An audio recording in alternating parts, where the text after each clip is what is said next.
Beleza, no início eu achei que ia ser um problema, porque né, eu ia ter que escrever 3 livros, né? Eu não queria, porque eu tinha vindo de uma tetralogia, quer dizer, eu tinha escrito 4 livros antes, então não queria escrever mais 3 livros, eu queria escrever um livro só, mas acabou que, né, por razões de pesquisa, tudo, acabaram se tornando 3 livros, e no final das contas eu achei que foi a melhor solução, porque isso enriqueceu muito a história. Se eu tivesse escrito apenas um livro, ia ter que cortar muita coisa, ou então ia ter que fazer um livro de 1000 páginas, né? Ia ser muito longo. E ao dividir, né, em 3, eu consegui colocar mais história, inclusive alguns personagens que eram personagens secundários. Eles cresceram muito, porque, por exemplo, um personagem que era secundário acabou virando o grande vilão do segundo livro, por exemplo, né? Então acho que acabou que foi o mais vantajoso, né, no final das contas, até para a narrativa, dividir em 3. É claro que tem essa coisa ruim de você trabalhar 5, 6 anos num projeto. Não sei se é ruim, né? Mas enfim, é um pouco exaustivo.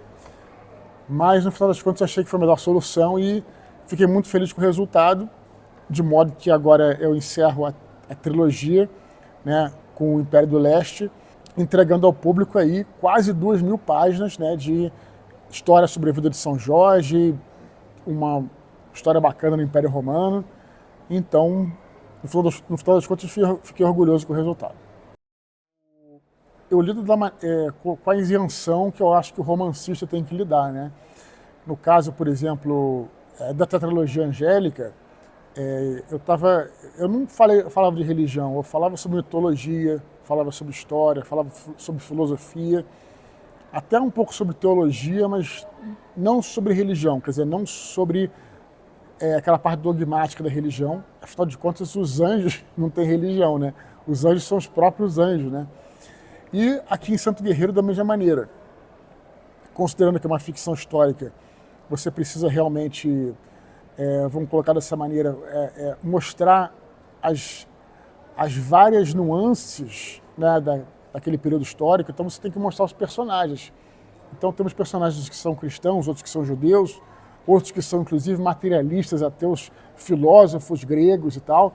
Então eu lido dessa maneira, trazendo uma isenção ali, né, como se fosse um retrato mesmo da época, e não um retrato partidário para um lado ou para o outro. Pelo contrário, né, é um retrato fiel da época, porque você tinha essa mistura, né, na Roma Antiga, no Império Romano Tardio, você tinha essa mistura de religiões, de filosofias, de pessoas que pensavam diferente. E eu não vou nem para um lado nem para o outro. Eu vou mostrar o que essas pessoas pensam, o que elas fazem, com essa isenção aí, que eu acho que o romancista, pelo menos na ficção histórica, deve ter. Não, o paralelo que eu encontrei ali, que eu achei bem interessante, é essa coisa dos valores, né? Dos valores judaico-cristãos que nortearam e norteiam o nosso mundo. E naquele momento, esses valores foram resgatados, né, pelo próprio cristianismo, que é uma coisa, como eu falei, moldou o nosso imaginário, vamos dizer assim, a filosofia e a nossa civilização formou o mundo ocidental como ele é, né? Enfim, então eu acho que a gente tem que... E olha, eu estou falando isso na perspectiva que não tem nada de religiosa, né? Eu sou um cético, como você falou, né? Mas são esses valores que a gente tem que perpetuar e lutar por eles. O que é mais fácil, que eu acho que já está, o universo já está pronto aí, né? Você trabalha com o universo, né? E o mais difícil é justamente ter essas limitações, porque na fantasia você pode, a gente sempre fala, inventar, eu sempre dou exemplo das viagens, né? No Herdeiro de Atlântida, cara, tem uma parte que Kyra e Daniel chegam na Amazônia, viajam até a Amazônia, e eles têm que voltar. Porra, como é que eu vou fazer a viagem de volta, né, cara? E simplesmente resolvi teletransportá-los de volta para casa de Daniel. Mas na fantasia você pode fazer isso, né? Colocando um feitiço, lembra? Até o feitiço era palavra de retorno, um feitiço que era de uma deusa indígena lá que levou eles de volta. Isso aí é uma facilidade. Na ficção histórica você não tem isso. Então você tem que, por exemplo, nesse exemplo das viagens, você tem que pesquisar os pontos em que o personagem passou e tudo mais, você tem que fazer isso de qualquer maneira. Mas eu acho isso também legal, porque você tem lá um universo que é rico, né?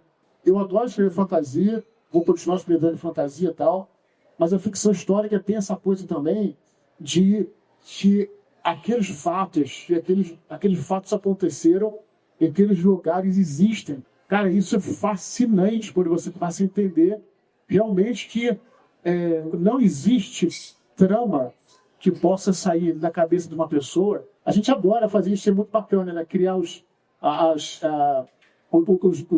países, né? Os reinos e tal, mas mesmo que a gente se esforce, a gente não vai conseguir ter a complexidade da vida real. A vida real ela é muito mais complexa de qualquer coisa.